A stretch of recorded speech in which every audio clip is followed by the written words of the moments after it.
I will say it depends. It depends on what are the activities of the NGO, because the NGO, as the name asserts, basically is a business, albeit a non-profit one.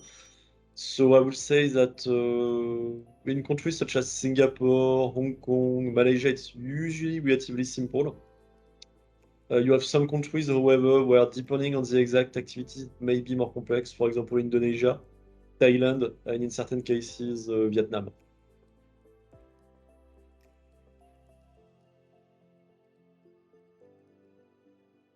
Sure. So, well, for example, Singapore is very often picked as a country where it's relatively easy to set up an NGO, and it is.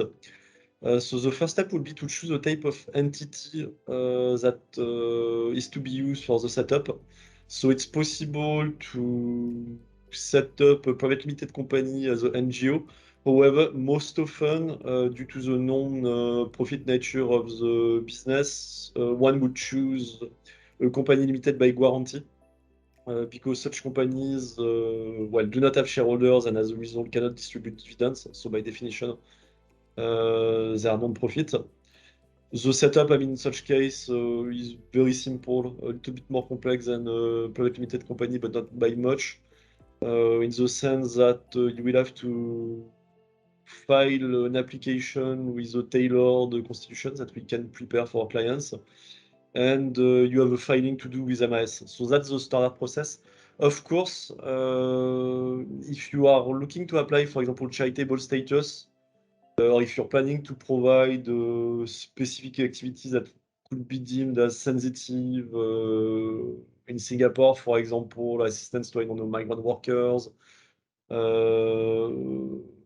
publishing a magazine, that type of thing, you may need additional approvals from the relevant agencies. More or less what I already described, setup of an entity and requesting when required approval from the local authorities. The difference is that on one hand, it's going to take more time.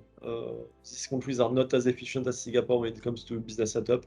So for example, in Indonesia, you're probably looking at 2 months to 4 months to the setup. Whereas in Singapore, if I'm talking only about company incorporation, it will take 1 week. And you will be also subject to more restriction on what you cannot do. For example, in Thailand, if you want to trade with local customers, even in a non-profit manner, you are falling under the Foreign Business Act, and you will need a special approval from usually the Ministry of Commerce of Thailand.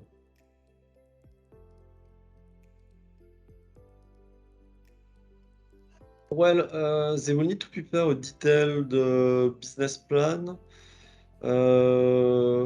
and basically it's to make sure that we fully understand their operations. So that's something we will ask questions anyway during our phone call with our clients to understand what exactly do they mean by a non-profit business. Because once again, a non-profit business doesn't mean, it just means that the business will not be run for profits, but it doesn't mean that it will not have any commercial operations. So the question is, how the business will finance itself? Will it finance it by revenue from its customers, via donations? That's the type of questions we need to know in order to be able to advise on that type of project.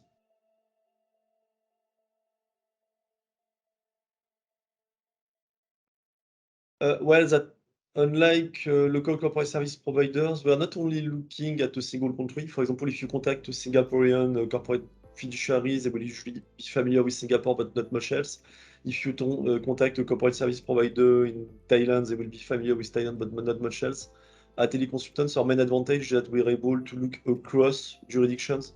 And if we feel that, for example, you're looking to set up in a country that's not necessarily the most optimal for your type of activities, we'll be able to advise you on that.